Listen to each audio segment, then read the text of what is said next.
Bonjour, je vais corriger la partie D du DNS 9. Vous avez la correction manuscrite sur le drive.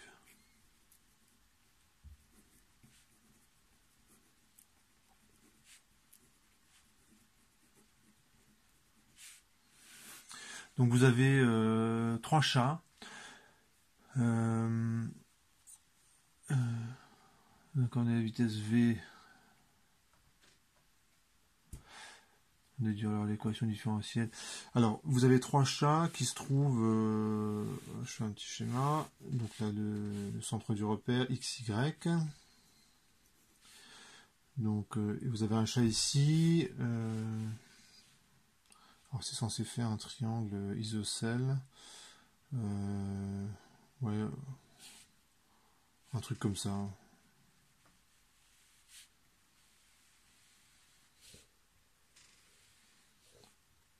Vous avez trois chats comme ceci, et chaque chat se dirige vers le suivant. Bon, à une vitesse qui est la même. Ils se déplacent tous à la même vitesse. Et si je représente le repère, donc là j'ai l'angle θ, j'ai E de R, E de θ comme ceci.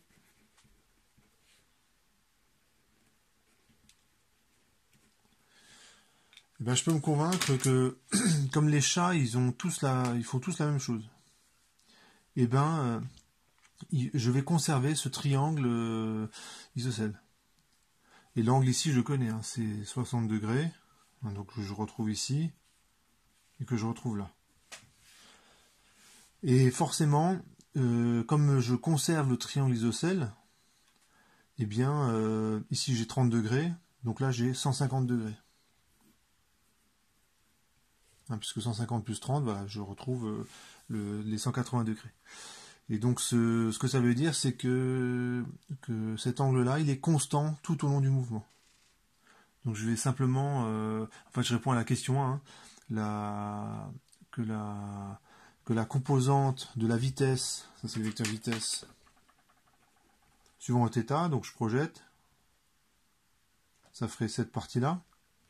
Et la composante suivant E de R, donc ici elle serait négative, parce qu'elle va opposer à E de R, mais c'est de là jusqu'à là, eh bien elles sont tout le temps proportionnelles parce que l'angle ici il est constant. Hein, et en particulier on aurait ça sur ça, ce serait tangent de 150 degrés. Alors on est du... Donc je vais l'écrire. Vous avez, que je dise pas de bêtises, V de θ sur V de R. Ça ferait quelque chose de négatif et tangente de moins tangente de 30 degrés. Voilà.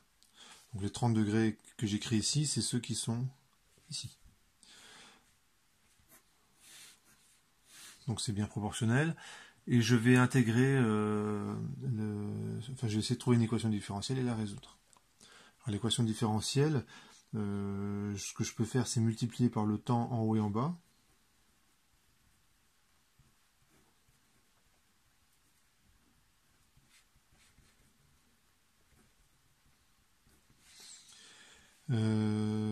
On pourrait donner la valeur exacte de tangente de 30 degrés, donc pour l'instant je le laisse comme ça. Et V de θ fois D de T et V de R fois D de T, ça on connaît.